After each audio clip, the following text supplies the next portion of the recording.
ان پر نظر رکھتے ہیں، ان کی ایک چیز پاکستان کی موجود ودن جغرافیہ جو سچویشن ہے ان کے کنٹرول میں ہے، اور تاریخ کی سب سے گھمسان کی جنگ یہی جنرل لڑ رہے ہیں کہ اس وقت ملک پاکستان کے دشمن باہر تو ہیں ہی نہیں.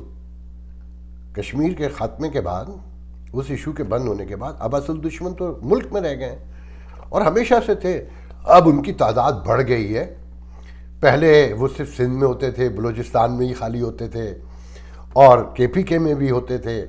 اب تو پنجاب میں بھی بے تحاشا ہو چکے ہیں. اس لیے گھمسان کا رن پڑ چکا ہے ہماری محب وطن فوج اور دشمنوں کے درمیان، کہ وہ اسمیش کرنا چاہتے تھے مریم نواز کو، جس پر محترم جناب نواز شریف صاحب نے وہاں سے کہا کہ اگر ایسا کچھ ہوا تو ذمہ دار باجوہ، فیض حمید اور جنرل عرفان ملک ہوں گے. تو میں یہ کہوں گا کہ نواز شریف صاحب اور مریم نواز صاحب، آپ لوگ خوش نصیب ترین لوگ ہیں کہ آپ کی جوابی کارروائی میں صرف نیب کو زندہ کیا گیا ہے. آپ کی ضمانتیں ختم کرانے کی کوشش کی جا رہی ہے مریم کی.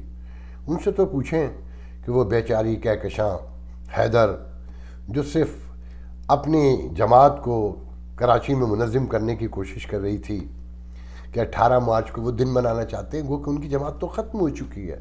وہ کہکشاں حیدر جو اوبر چلاتی ہے 12 گھنٹے ڈیلس میں، جس کا بیٹا پلینو کے ایک چھوٹے سے ریسٹورنٹ میں کام کرتا ہے، اسے ٹارگیٹ کلنگ کا سربراہ بنا دیا گیا. انڈیا سے تعلقات اس کے جوڑ دیے گئے.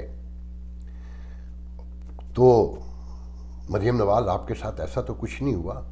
اگر پکڑ بھی لیں گے تو اپنے ملک کی جیل میں رکھیں گے، مار تو نہیں دیں گے بگٹی کی طرح، یا کہکشاں حیدر کی طرح غدار تو نہیں بنا دیں گے. آپ خوش نصیب ہیں کہ وہاں پیدا ہوئی جہاں سارے محب وطن رہتے ہیں، باقی تو سب غدار ہیں. اور پھر میرے دوست ملک خالق عوان نے جو ویڈیو کیا، اور ایک عوان نے دوسرے عوان کو دھمکیاں دی کہ بڑھاپے میں میں تجھ سے مقابلہ کرنے کو تیار ہوں.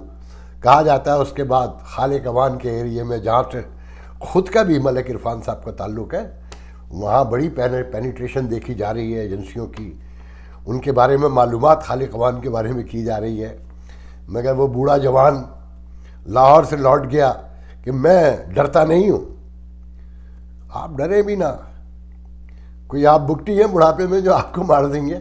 آپ تو رشتہ دار ہیں، آپ کے علاقے کے لوگ ہیں. وہ کہتے ہیں کہ ملک، یہ جو جنرل عرفان ملک ہیں، ان کا خاندان 2018 تک نواز شریف کا حمایتی تھا، اور الیکشن میں بڑا بڑھ چڑھ کے حصے لیا اور بڑی مدد کی مسلم لیگ نون کی. اب دشمنی ہو گئی ہے.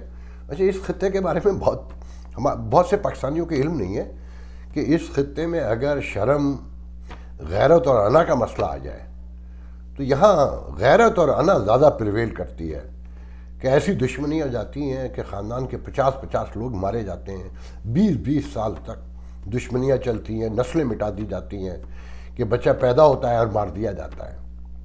شرم کا معاملہ ذرا مختلف ہے، کہ میں نے اس علاقے میں شرم جو ابھی تک دیکھی ہے وہ چودھریوں میں دیکھی ہے. اور 3 چودھری ہیں جنہیں میں پرسنلی جانتا ہوں، پرویز الہی، چودھری شجاعت اور چودھری سہیل وڑائچ، کہ میں نے ایسے ہمبل لوگ اس علاقے میں نہیں دیکھے. ہم معذرت کے ساتھ میں معافی چاہتا ہوں اگر کسی کا دل دکھے، کہ میرا تجربہ ہے کہ لحاظ، مروت، وزاداری اور شرم میں نے انہیں 3 لوگوں میں دیکھی، اور کسی سے دشمنی کرتے نہیں دیکھا، نہ کسی کے بارے میں دشمنی میں نے ان سے سنی. تو خیر، تو یہ جو جنرل عرفان ہیں، ان کے لیے کہا جاتا ہے کہ بڑے قابل ہیں، بڑے اہل آدمی ہیں، اور بہت دبنگ آدمی ہیں. دبنگ تو ہوں گے جس علاقے سے ہیں. جنرل فیض حمید بھی ان کے قریب کھاریاں سے، چکوال سے کہیں سے ہیں، اور ملک خالق عوان بھی کھاریاں سے ہے. تو بڑا کانٹے کا مقابلہ ہے، دیکھیں کون جیتتا ہے. مگر ہمیں پتہ ہے کہ اگر کوئی جیتے گا نہیں تو ہارے گا بھی کوئی نہیں ان میں سے. تو مریم نواز، آپ کو کچھ نہیں ہوگا، بہت ڈال دیں گے تو جیل میں ڈال دیں گے، کہکشاں حیدر نہیں بنائیں گے. یا میں اس لڑکی کے بارے میں بھی جانتا ہوں جسے کراچی سے صرف اس جرم میں اٹھا کے لے گئے کہ وہ الطاف کے گھر 90 میں جایا کرتی تھی. اسے 8 ماہ الٹا لٹکا کر مارا انہوں نے، 8 ماہ. اس لڑکی کا قصہ سنانے والے رونے لگتے ہیں کہ پھر لندن میں اس کی شادی ہوئی ایک لڑکے سے، اب وہ دبئی میں رہتی ہے، خاموش زندگی گزارتی ہے، اور کہتے ہیں اب بھی کبھی کبھی سوتے میں ڈر کر اٹھ جاتی ہے، چیخیں مارتی ہے کہ مجھے معاف کر دو، مجھے خدا کے واسطے بچاؤ ان سے۔ الٹا لٹکا کر مارا تھا مریم نواز۔ آپ بہت خوش نصیب ہیں کہ آپ کو تو صرف نیب کے تھرو دوبارہ جیل لے جانا چاہتے ہیں۔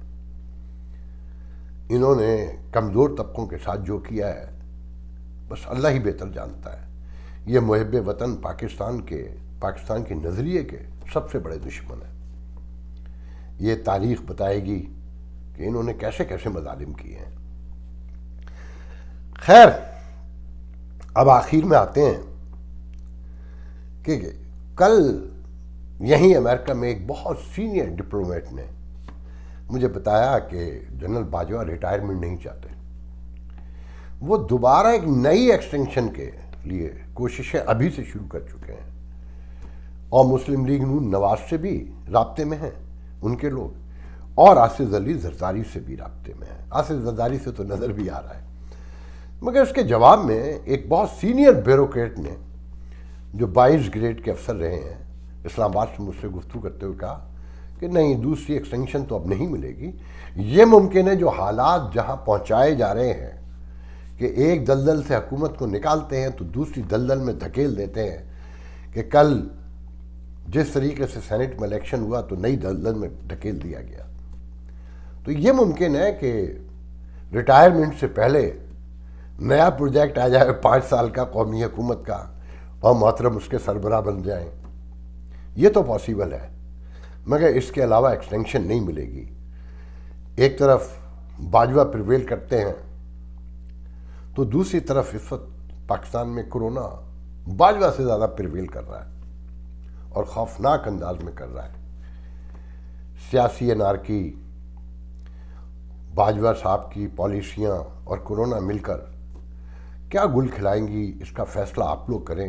میں صرف اتنا کہوں گا کہ خدا کے لیے غور سے منظر کو دیکھیے، سب سے پہلے اپنی زندگیوں کو محفوظ بنائیں، اپنے دوستوں کی، اپنے رشتہ داروں کی، یہاں تک کہ اپنے مخالفوں کی بھی، کہ اگر وہ نہیں رہیں گے تو آپ کس سے مخالفت کریں گے۔ اور ساؤتھ ایشیا میں رہنے کی بنیادی شرط ہے کہ زندگی کا حسن ہی اس کے مخالف ہیں، کہ وہ زندہ ہیں تو ہم متحرک رہتے ہیں، اگر مخالفین نہ ہوں تو بڑی بوریت ہو جاتی ہے۔